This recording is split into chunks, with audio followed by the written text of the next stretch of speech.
Hello, my name is Sarah Kraft, and this is my presentation for the Case Connections assignment for Unit 2 of Medical Biochemistry. I have chosen to address Case 2 and Case 4 from the Case Connections. Let's begin with Case number 2, Regulation of Glucose Uptake by the Cell.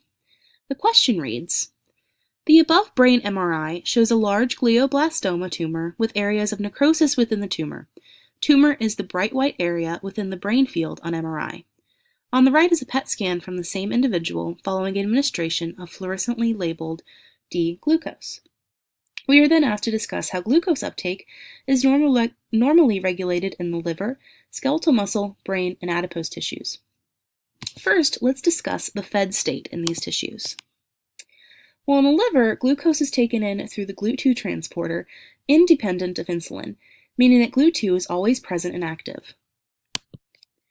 In the skeletal muscle, glucose is taken in through the GLUT4 transporter, which is insulin-dependent, meaning that the transporters are active when insulin is present. The same goes for adipose tissue. Adipose tissue will also store excess glucose as fatty acids. The brain differs in that it utilizes GLUT1 and GLUT3 transporters, and its glucose intake is insulin-independent. In the fasted state, the liver and skeletal muscles will begin to use free fatty acids produced by lipolysis in the adipose tissue as their main fuel source. These free fatty acids will be oxidized through fatty acid beta oxidation. Glycogenolysis can also occur in these tissues. Liver glycogenolysis will be regulated by glucagon and epinephrine. Muscle glycogenolysis will be regulated by epinephrine, AMP, and calcium. Adipose tissue will get its energy primarily from free fatty acids that are stored as tricycloglycerols. The brain, however, will continue to utilize glucose and undergo glycolysis.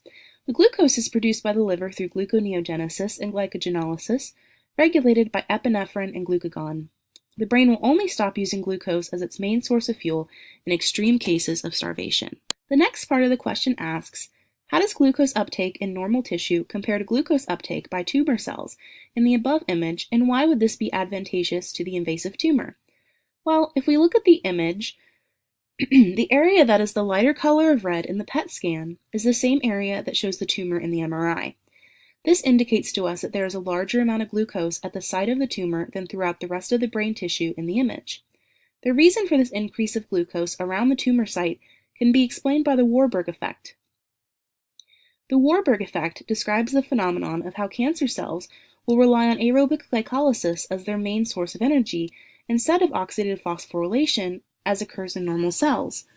Oxidative phosphorylation produces much more ATP per molecule of glucose than glycolysis, with 36 ATP produced from oxidative phosphorylation and only 2 ATP from glycolysis, meaning that glycolysis is much less efficient than oxidative phosphorylation.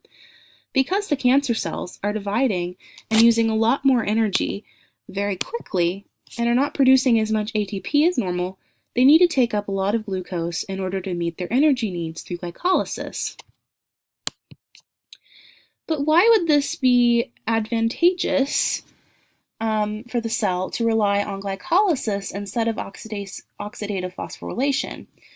Well, studies suggest that relying on glycolysis for energy also provides a greater amount of carbon available from glucose to be made into necessary cellular components in biomass of the rapidly dividing cells, such as amino acids, the components of fatty acid synthesis, and nucleotides.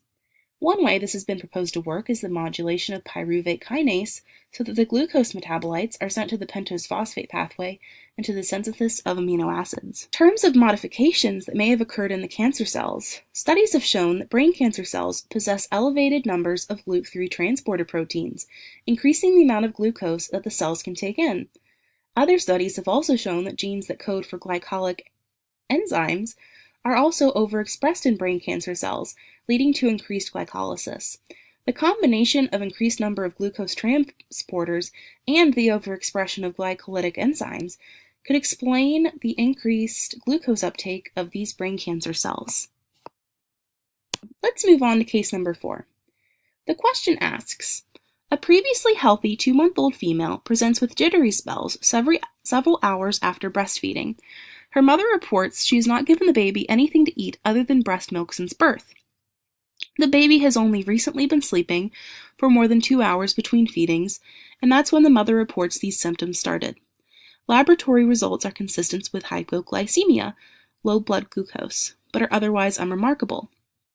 Epinephrine is administered, and there is no increase in blood glucose, but there is an increase in blood lactate. The child also has an enlarged liver and is not able to maintain a normal blood sugar during fasting.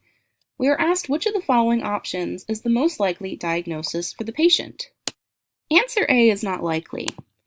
While hereditary fructose intolerance can cause an enlarged liver and fasting hypoglycemia, the baby has only been given breast milk since birth, which does not contain fructose, but rather glucose and lactose. Therefore, answer A cannot be correct. For answer D, glucose 6-phosphate dehydrogenase deficiency, you would expect to see jaundice and hemolytic anemia, which as a result of decrease in ADPH production in red blood cells, which acts as the main antioxidant for red blood cells. In the case of this disorder, hemolytic anemia occurs as red blood cells are depleted faster than the body can replace them. This also would not explain the fasting hypoglycemia, and this disorder happens to occur almost entirely in males and is therefore unlikely in our female patient. So answer D is not correct.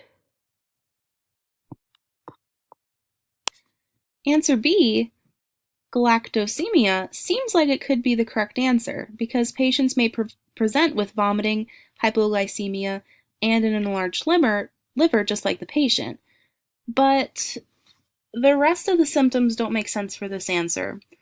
Galactosemia is most commonly caused by a deficiency in galactose 1-phosphate uridyl transferase. This causes galactose to not be fully broken down and galactose 1-phosphate to accumulate in the liver, which can lead to severe symptoms and death. This answer is unlikely in this case for a few reasons. First, this disease is commonly screened for in infants, and symptoms typically appear in infants soon after birth. Therefore, it is unlikely for these symptoms to only start appearing after the child is 2 months old. Galactosemia also does not explain the increase of lactate in the blood. So B is not correct. Answer C, glycogen storage disease, the inability to use glycogen, is the best answer in this case.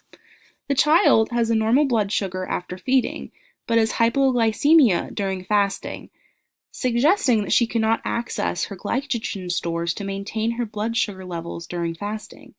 It also makes sense that her symptoms have just recently started, as she has just begun to have to go more than 2 hours between feeds. Glycogen storage disease explains her symptoms of fasting hypoglycemia, vomiting, and enlarged liver. There are many different types of glycogen storage disease. Glycogen storage disease 1, a rare autosomal recessive disorder, also called Van Gierk's disease, is the most common form of glycogen storage disease and could be the correct diagnosis. This disease is most commonly caused by a decrease in glucose 6-phosphatase. Glucose 6-phosphatase is an enzyme that is used in both gluconeogenesis and glycogenolysis and is responsible for dephosphorylating glucose 6-phosphate to glucose, which can then leave the liver and be used to maintain blood sugar levels during fasting. The enlarged liver is explained by a buildup of fats due to disturbances in metabolism.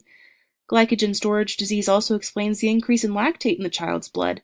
The epinephrine administered is not activating the liver to release glucose because of the enzyme deficiency. Because glucose 6-phosphate is not being broken down at a normal rate by glucose 6-phosphatase, it begins to accumulate, which leads to hyperlactatemia and lactic acidosis as excess glucose 6-phosphate is broken down in the lactate pathway. For all of these reasons, the most likely diagnosis for this child is glycogen storage disease. Thanks for taking the time to watch this presentation. Here are a few brief slides showing my references.